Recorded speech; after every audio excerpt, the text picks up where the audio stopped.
Part 1. World War I. The Industrial War, 1914–1918. In the autumn of 1914, as millions of men marched toward the battlefields of Europe, military planners faced a challenge unlike any in human history. This would not be a war of swift cavalry charges and decisive battles lasting days or weeks. This would be a war of attrition, stretching across years, consuming entire nations in an industrial struggle that would redefine the very concept of warfare. The question that haunted generals and ministers alike was deceptively simple. How do you keep millions of soldiers alive, equipped, and fighting across vast distances for years on end? The answer would bankrupt empires and transform the global economy. When historians calculate the cost of keeping one British soldier alive per day during the Great War, they typically arrive at figures between $3 and $5 in 1918 currency. Adjusted for modern purchasing power, this translates to roughly $60 to $100 today. These numbers seem almost modest by contemporary standards, yet they represented an unprecedented burden on national treasuries, already strained by the demands of total war. But what did these daily costs actually represent? The calculation began with the most fundamental requirement: food. Every soldier required approximately 4,000 calories per day to maintain fighting fitness in the brutal conditions of trench warfare. This translated to roughly 6 pounds of food: bread, preserved meat, vegetables, tea, sugar, and the occasional luxury of jam or chocolate. The British Army alone consumed 3.24 million tons of food throughout the war, enough to fill a train stretching from London to Moscow. Yet food represented only the beginning. Each soldier needed a horse, and each horse required 3 pounds of grain daily, along with hay and veterinary care. The British Army deployed more than 1 million horses and mules during the conflict, requiring a veterinary service of 10,000 professionals. These animals consumed as much food as the soldiers themselves and proved just as vulnerable to the horrors of industrial warfare. Ammunition expenditures staggered the imagination.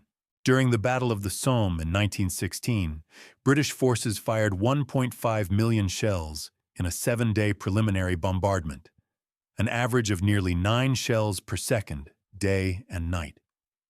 When distributed across the roughly 500,000 British soldiers involved in the offensive, this represented tons of ammunition per man, with costs that dwarfed daily rations by orders of magnitude. The trenches themselves became vast underground cities requiring constant maintenance and expansion. Miles upon miles of wooden duckboards lined the muddy passages, replaced every few months as they rotted in the perpetual dampness. Sandbags by the millions reinforced parapets and dugouts. Barbed wire stretched across no man's land in tangled masses 30 yards deep. Every element required transport from factories in Britain, across the Channel, and up to the front lines through a logistics network of breathtaking complexity. Medical care added another substantial burden. Britain operated more than 1,000 field hospitals, casualty clearing stations, and base hospitals by 1918. Each wounded soldier required not just treatment, but evacuation, first by stretcher-bearer to a regimental aid post, then by horse-drawn ambulance to a casualty clearing station, and finally by hospital train or ship to facilities behind the lines or in Britain itself. The cost of saving lives had become as industrial as the means of destroying them. Equipment replacement proved relentless. Uniforms lasted mere months in trench conditions before the mud, rain, and wear rendered them useless. Boots, subjected to constant wetness, fell apart with regularity. Gas masks, introduced after the first chlorine attacks in 1915, required replacement and testing. Rifles needed maintenance, cleaning, and occasional replacement. Helmets, backpacks, entrenching tools, water bottles. The list extended endlessly, each item requiring manufacturing, shipping, and distribution. The United States entered the war in April 1917 and quickly discovered the staggering cost of modern warfare. By the armistice in November 1918, America had spent approximately $20 billion on the war effort, roughly 52% of the gross national product. Of this astronomical sum, $270 million went directly to soldier pay and daily provisions. This represented just the tip of the iceberg. The true cost of sustaining the American Expeditionary Force included transportation across the Atlantic, establishment of supply bases in France, and integration into an existing Allied logistics system. General John Pershing, commander of American forces, found himself managing an operation that dwarfed any previous American military endeavor. His soldiers required not just food and ammunition, but specialized equipment for trench warfare: grenades, trench mortars, flamethrowers, and specialized wire-cutting tools. The AEF established bakeries in France producing 4 million pounds of bread daily, slaughterhouses processing thousands of cattle weekly, and vast warehouses storing everything from horseshoes to typewriter ribbons. The Germans, fighting on multiple fronts and subjected to a British naval blockade, struggled with even greater costs and shortages. By 1918, German soldiers received reduced rations, ersatz coffee made from acorns, bread stretched with sawdust and potato flour, and meat once or twice weekly if they were fortunate. Yet the German government still spent enormous sums attempting to sustain armies numbering in the millions. The economic strain contributed directly to the civil unrest that would topple the Kaiser in November 1918. France, fighting on its own soil with northern industrial regions under German occupation, bore perhaps the heaviest burden relative to its economy. French soldiers, the poilus, received a daily wine ration considered essential for morale, an expense other nations avoided, but France deemed necessary. The cumulative cost of sustaining French armies while simultaneously supporting civilian populations in war zones created debts that would burden the nation for generations. The logistics infrastructure supporting this vast undertaking represented a hidden cost difficult to quantify but absolutely essential. The British Army in France required 30,000 miles of railway track laid specifically for military use. Ports like Le Havre, Calais, and Boulogne transformed into massive military logistics hubs, with British authorities investing millions in dock facilities, warehouses, and railway connections. Thousands of lorries, motor trucks, moved supplies from ports and railheads to forward dumps, replacing horse-drawn wagons in a transition that presaged modern mechanized logistics. Supply dumps themselves covered vast areas. At Etaples in northern France, the British established a supply complex covering several square miles, employing thousands of soldiers and laborers solely for warehousing and distribution. Similar facilities dotted the rear areas, each representing substantial investment in infrastructure that existed solely to keep fighting men supplied with the tools of war. The true per-soldier daily cost becomes clear only when these broader expenditures are considered. The $3 to $5 spent directly on each soldier's immediate needs, food, ammunition, equipment, represented perhaps 1/3 of the total cost.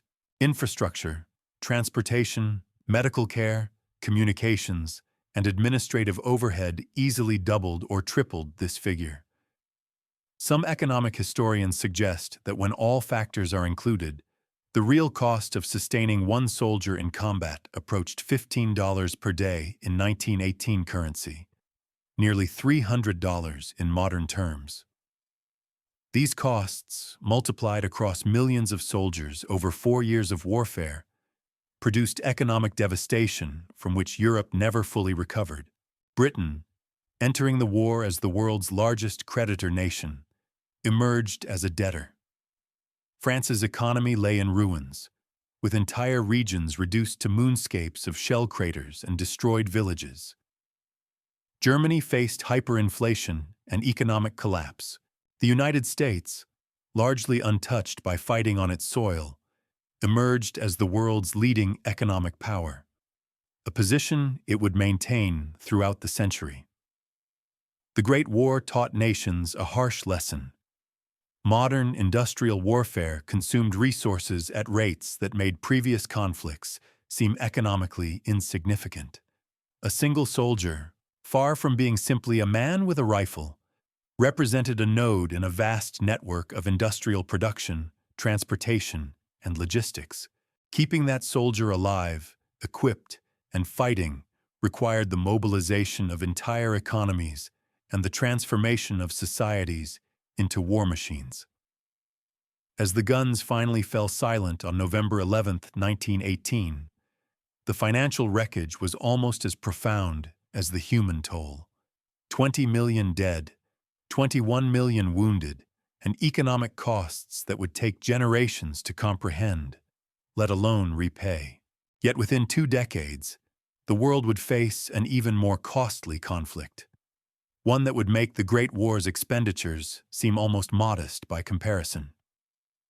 The Industrial Revolution in warfare had only just begun. Part 2. World War II. The Global War Machine, 1939–1945. On June 6, 1944, as Allied forces stormed the beaches of Normandy, the logistical operation behind them represented the culmination of lessons learned from the previous World War and technological advances that had transformed the nature of combat. The invasion force of 156,000 soldiers required 5,000 ships, 11,000 aircraft, and supply stockpiles that dwarfed anything seen in human history. Each soldier hitting those beaches carried equipment worth hundreds of dollars, supported by a supply chain that stretched across the Atlantic Ocean and cost millions per day to maintain. World War II would prove to be a conflict of unprecedented scale and expense. The cost to keep one American soldier alive and fighting per day had risen to between $10 and $15 by 1944, roughly $175 to $260 in modern currency. Yet these figures, like those from the Great War, tell only part of the story.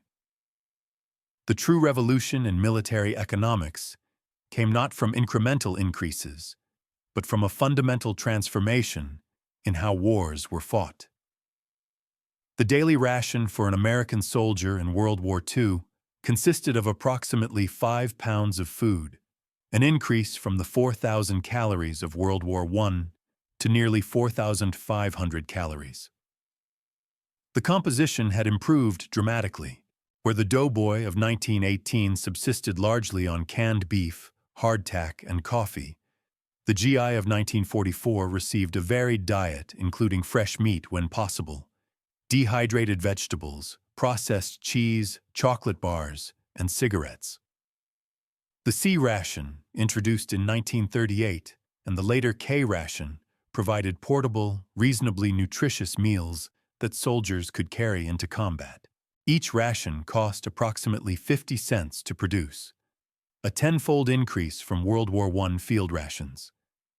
But food represented an increasingly smaller fraction of the total cost per soldier.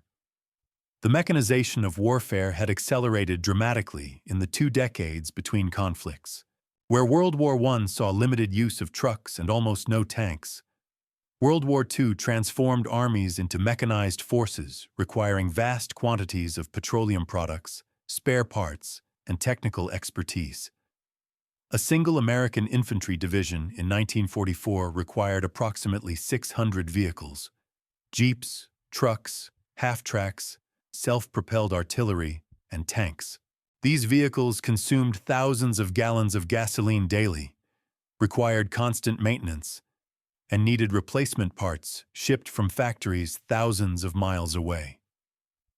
The logistical tail supporting each combat soldier had grown exponentially. During active combat operations, an infantry division could consume 200 tons of ammunition per day, along with fuel, food, medical supplies, and replacement equipment. The United States military operated the largest logistics operation in human history. At peak efficiency in 1944, American forces moved 7 million tons of supplies monthly across the Atlantic and Pacific theaters. This required a merchant fleet of thousands of cargo ships, protected by hundreds of naval vessels, coordinating deliveries to ports from Britain to Australia, from North Africa to the Philippines. The scale dwarfed anything attempted during World War I, when moving 1 million American soldiers to France had strained Allied capabilities to their limits. Port facilities became critical strategic assets. The Allies invested hundreds of millions of dollars in expanding and modernizing ports in Britain alone. When the invasion of France began, engineers deployed artificial harbors, the famous Mulberry Harbors, at a cost of tens of millions of dollars each. These massive floating structures allowed supply ships to unload directly onto French beaches until conventional ports could be captured and repaired. The engineering feat represented the kind of investment in logistics infrastructure that characterized World War II's approach to sustaining massive armies far from home. The Red Ball Express, the famous truck convoy system that supplied Allied forces racing across France after the Normandy breakout, operated nearly 6,000 trucks carrying 12,000 tons of supplies daily. Drivers worked around the clock in shifts, consuming fuel at rates that shocked planners accustomed to World War I's pace. The system cost millions to operate but proved essential to maintaining offensive momentum. Without it, the liberation of France would have stalled as surely as it had in the trenches 30 years earlier. Medical care underwent a revolution between the wars. The introduction of antibiotics, particularly penicillin, transformed battlefield medicine. Soldiers who would have died from infected wounds in World War I survived in World War II. But this improved survival rate came with substantial costs. The military trained hundreds of thousands of medics, established field hospitals with surgical capabilities close to front lines, and developed air evacuation systems to transport the severely wounded to rear area hospitals. The air evacuation system alone represented a massive investment. Thousands of Douglas C-47 transport aircraft, which dropped paratroopers over Normandy, spent the majority of their service life evacuating wounded soldiers. Each flight cost hundreds of dollars in fuel and maintenance, but the system saved countless lives and returned many soldiers to duty after treatment. The investment in medical care reflected a broader shift in military thinking. Trained soldiers represented valuable assets worth considerable expense to preserve. Aircraft changed the calculus of war in ways unimaginable during World War I. A single B-17 Flying Fortress bomber cost $200,000 to build, equivalent to roughly $3 million today. Each bombing mission over Germany consumed thousands of gallons of aviation fuel, hundreds of rounds of ammunition for defensive guns, and tons of bombs. Losses ran high. The 8th Air Force alone lost nearly 5,000 bombers over Europe. The cost of maintaining air superiority measured in billions of dollars, yet commanders considered it essential to victory. Fighter escorts for bomber formations added another layer of expense. Each P-51 Mustang cost $50,000, required highly trained pilots, and consumed fuel at prodigious rates. Yet without fighter protection, bomber losses would have been unsustainable.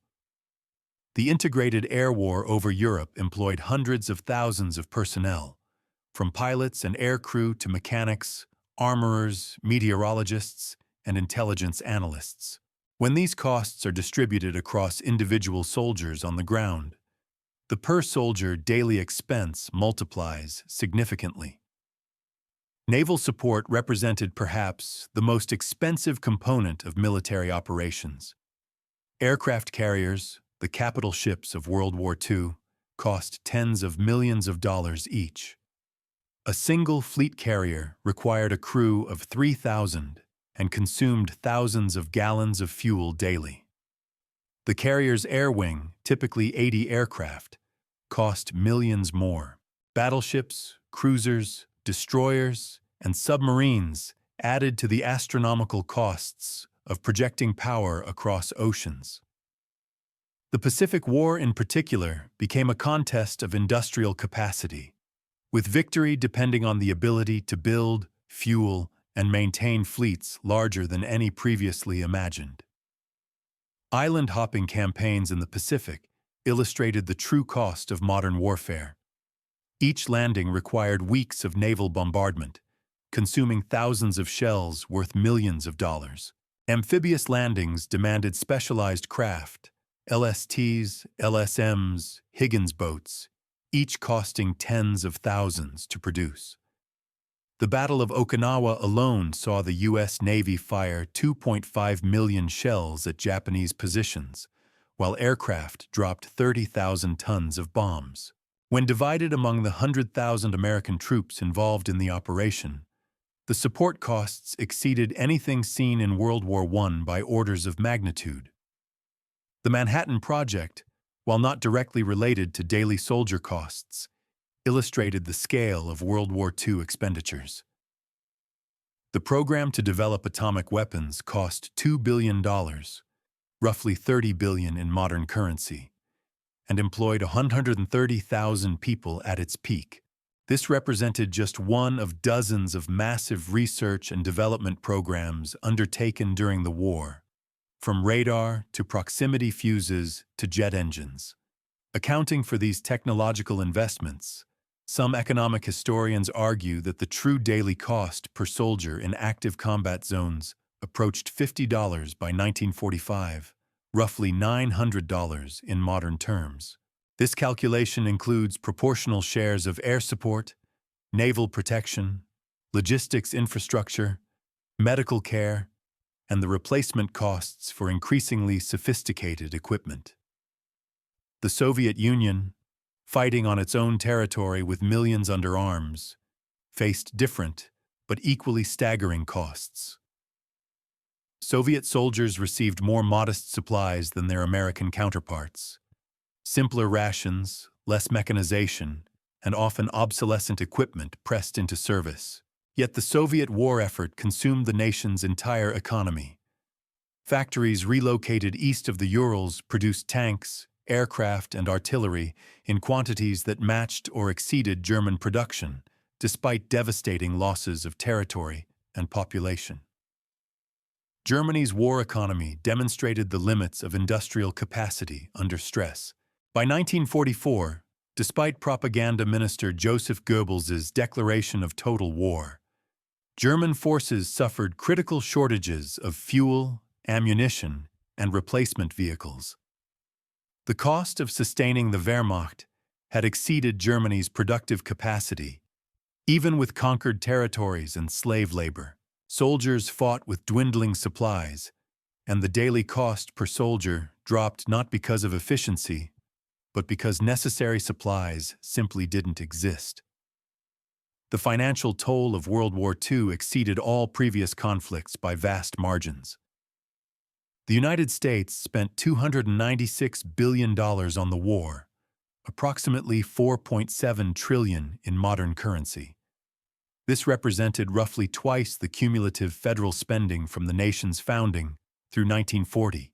When distributed across the 16 million Americans who served, this equals approximately $290,000 per soldier for the entire war, or roughly $200 per day over a typical deployment period. Britain, already financially weakened by World War I, spent itself into bankruptcy defending against Nazi Germany. The country ended the war owing massive debts to the United States, debts that wouldn't be fully repaid until 2006. The cost of sustaining British forces, while lower per soldier than American expenditures due to less mechanization and lower pay scales, still consumed the nation's economic capacity and required rationing that continued for years after victory. The broader economic impact proved transformative. The United States emerged from World War II as an economic superpower, its productive capacity vastly expanded by war production. Europe and Asia lay in ruins, their economies shattered by years of total war. The reconstruction costs would dwarf even the enormous expenditures of combat operations. World War II taught military planners several crucial lessons. First, industrial capacity determined outcomes as surely as soldier courage. Second, logistics and supply chains were not support functions, but central to success. Third, technology, while expensive, could provide decisive advantages worth nearly any cost. And fourth, the price of keeping soldiers alive and fighting would only increase as warfare grew more sophisticated. As the Cold War began, these lessons shaped military thinking. The next major conflicts, Korea, Vietnam, and beyond, would see further escalation in the cost per soldier, driven by advancing technology, improved medical care, and increasingly complex logistics. But they would also reveal new challenges as warfare evolved from massive conventional battles to counterinsurgency, peacekeeping, and asymmetric conflicts, where traditional cost calculations proved inadequate. The mechanized war machine of 1939–1945 represented a milestone in military evolution, a moment when nations fully committed their industrial and economic might to total war.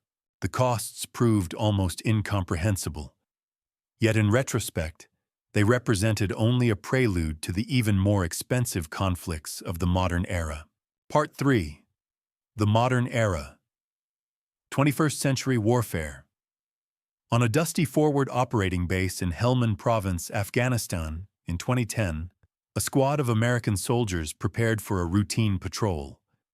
Each soldier wore body armor worth $1,500, night vision goggles costing $5,000, and carried communications equipment valued at $10,000 more. Their armored vehicle, an MRAP designed to withstand roadside bombs, cost $500,000. Overhead, a Predator drone providing surveillance burned fuel at hundreds of dollars per hour. Behind them, a logistics network stretching back to the United States consumed resources at rates that would have seemed fantastical to the generals of World War II. The cost to deploy one American soldier in Iraq or Afghanistan averaged $850,000 per year, according to Department of Defense figures, approximately $2,300 per day. This represents a tenfold increase from World War II costs, even after adjusting for inflation. The figure is so staggering that it demands explanation. What changed in the 60 years between the fall of Berlin and the campaigns in the Middle East to create such an enormous escalation in military expenditure? The answer lies in a fundamental transformation of warfare itself. Modern conflict combines cutting-edge technology, unprecedented force protection measures, global logistics networks, and sophisticated medical care in ways that previous generations could scarcely imagine.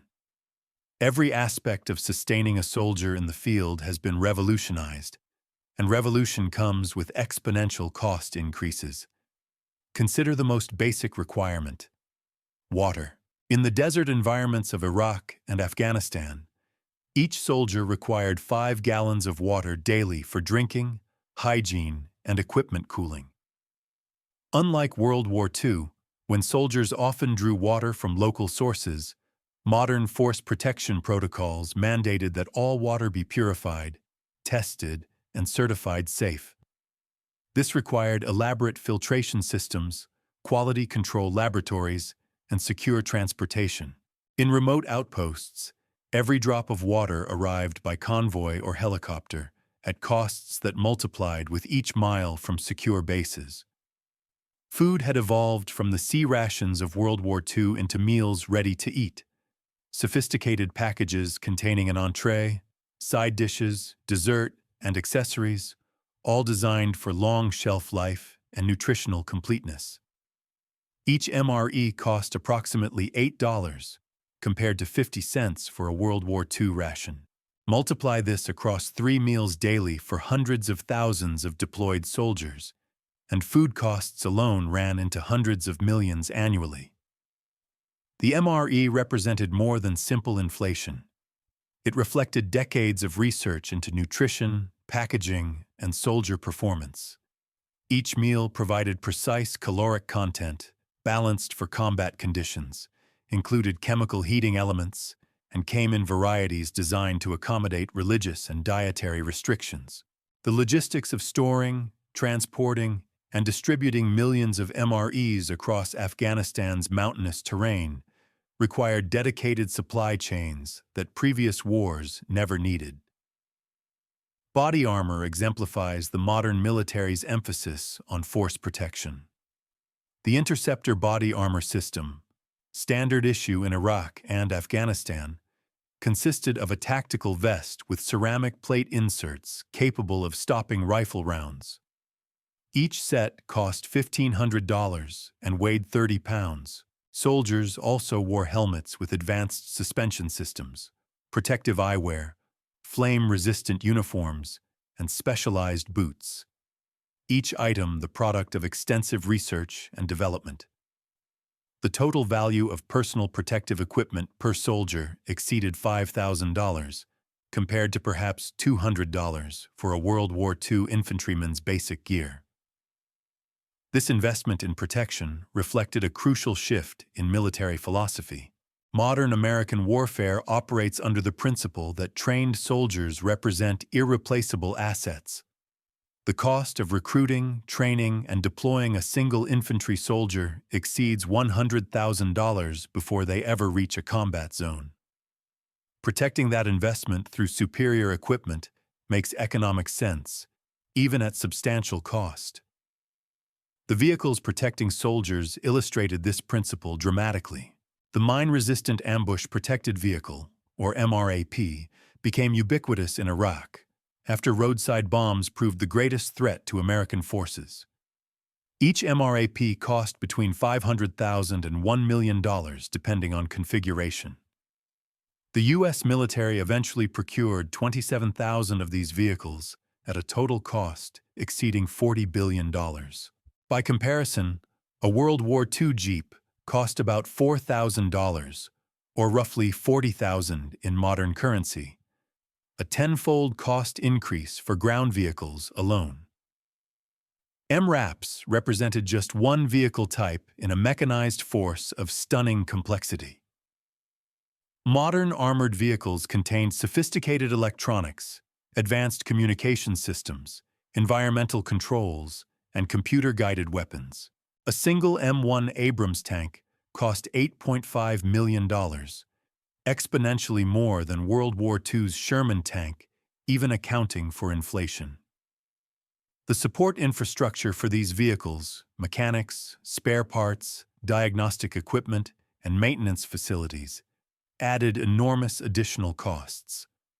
Aviation costs escalated even more dramatically. A World War II B-17 bomber cost $200,000 and carried a crew of 10. A modern B-2 Spirit stealth bomber costs $2.1 billion and carries only 2 crew members. While the B-2 represents an extreme example, even routine aviation operations cost vastly more than historical precedents. An F-16 fighter jet costs $20 million to purchase and $10,000 per flight hour to operate. Helicopters providing support and medical evacuation cost between $500 and $4,000 per flight hour, depending on type. The ubiquitous use of air support multiplied per-soldier costs.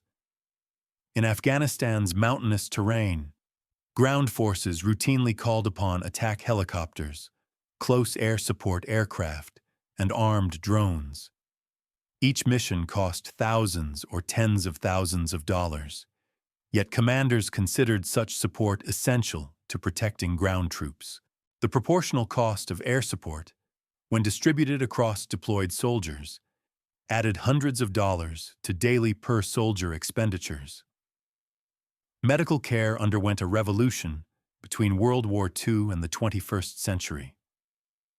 Combat casualty survival rates reached 90%, compared to 70% in World War II and 50% in World War I. This triumph of military medicine required enormous infrastructure investment. Forward surgical teams operated within miles of combat, equipped with capabilities that would be considered sophisticated in civilian hospitals. Medical evacuation helicopters, armored ambulances, and rapid evacuation protocols meant wounded soldiers received advanced trauma care within the critical golden hour. The cost of this medical capability proved substantial but worthwhile.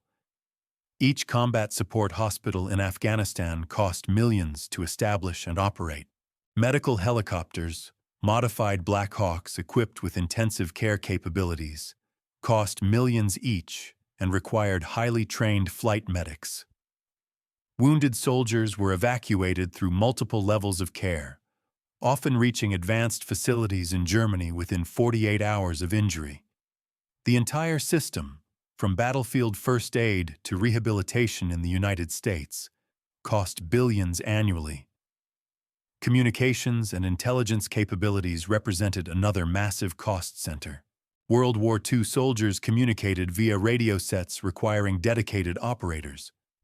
Modern soldiers carried individual radios linked to satellite networks, providing real-time communication with higher command and adjacent units. Each radio cost thousands of dollars.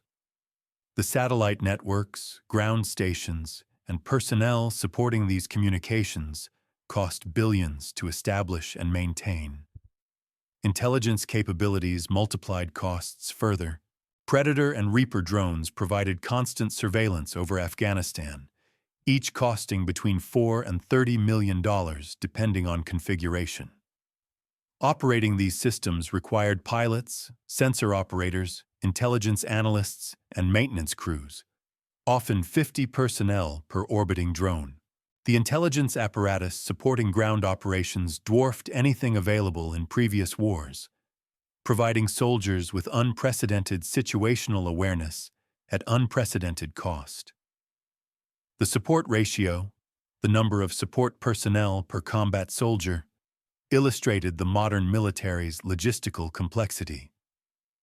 In World War II, approximately one support soldier backed each combat soldier. In Afghanistan, that ratio reached 7 to 1. For every soldier on patrol, 7 others provided logistics, intelligence, communications, medical care, maintenance, and administrative support. This multiplication of support roles directly impacted per-soldier costs. Private contractors added another dimension to modern warfare economics. At peak deployment, contractors in Iraq and Afghanistan outnumbered military personnel. These contractors performed functions ranging from food service to vehicle maintenance to security operations. Halliburton's subsidiary KBR held logistics contracts worth billions, providing services that military personnel handled in previous wars. Contractor costs, while sometimes criticized as wasteful, reflected market rates for dangerous work in combat zones and the military's decision to outsource non-combat functions. Transportation costs exploded in modern warfare. Afghanistan, landlocked and mountainous with minimal infrastructure, presented extraordinary logistics challenges. Supplies arrived through Pakistan or northern routes through former Soviet republics, traveling thousands of miles before reaching forward operating bases. The famous statistic that each gallon of fuel cost the military $40 to $400 by the time it reached remote bases in Afghanistan illustrated the tyranny of distance and terrain. This fuel cost wasn't merely transportation markup. It reflected the reality that supply convoys required armored vehicles, armed escorts, air cover, and route clearance teams checking for roadside bombs. A convoy moving supplies from Kandahar to a remote outpost might involve 50 vehicles, 200 soldiers, helicopter support, and drone surveillance. all to deliver supplies worth perhaps $50,000. The security overhead made routine logistics operations as expensive as combat missions in previous wars. The wars in Iraq and Afghanistan also revealed the costs of long-term deployments. Soldiers deployed for 12 to 15 months at a time, requiring rest and recreation leaves, regular communications with families, mental health support, and elaborate morale programs. The military constructed extensive base facilities including gyms, dining halls serving multiple meal options, internet cafes, and recreational facilities. These amenities, considered essential for morale during extended deployments, added millions to operational costs, but would have been unthinkable luxuries in World War II. Force protection measures extended beyond equipment to base security. Forward operating bases were surrounded by concrete barriers, watchtowers, electronic surveillance systems, and layered defenses. Constructing and maintaining these fortifications required substantial resources. The shift from temporary encampments to semi-permanent bases with extensive infrastructure reflected the nature of counterinsurgency warfare, but multiplied costs significantly. Training costs contributed to the per-soldier expense in ways previous wars didn't encounter. Modern soldiers required extensive pre-deployment training in language, culture, rules of engagement, and counterinsurgency tactics beyond basic combat skills. This training, conducted at specialized facilities using sophisticated simulation technology, cost tens of thousands per soldier before deployment.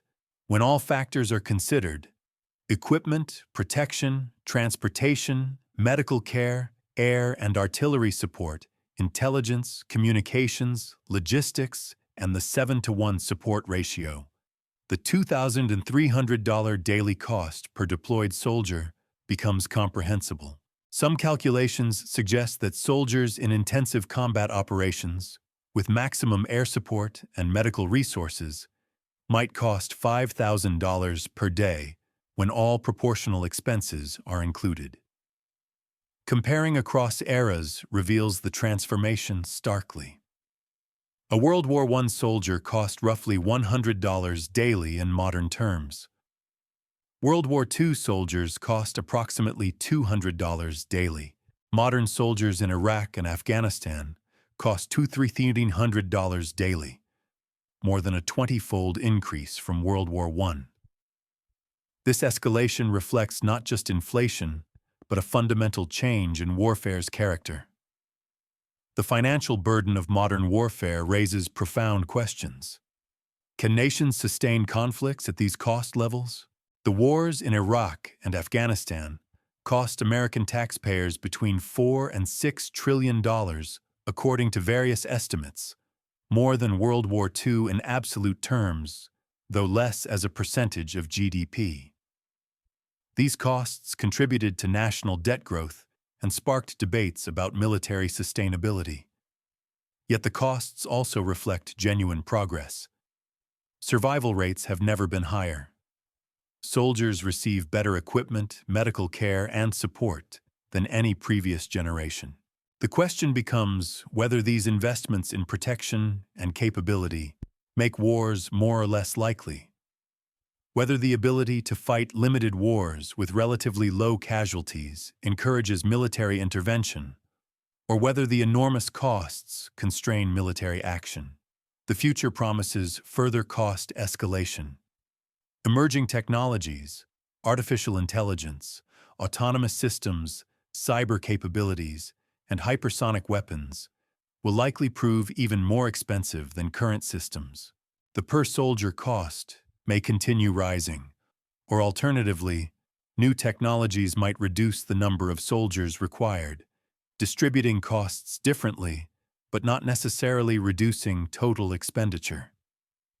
From the trenches of 1918 to the mountains of Afghanistan, the cost of fielding a soldier has increased 20-fold in real terms. This escalation tells a story of technological advancement, improved medical care, complex logistics, and changing attitudes toward soldier welfare. Whether this trajectory is sustainable or desirable remains one of the great questions confronting modern military establishments. What remains certain is that warfare's economics have been transformed as profoundly as its tactics and technology, with implications that will shape military policy for generations to come.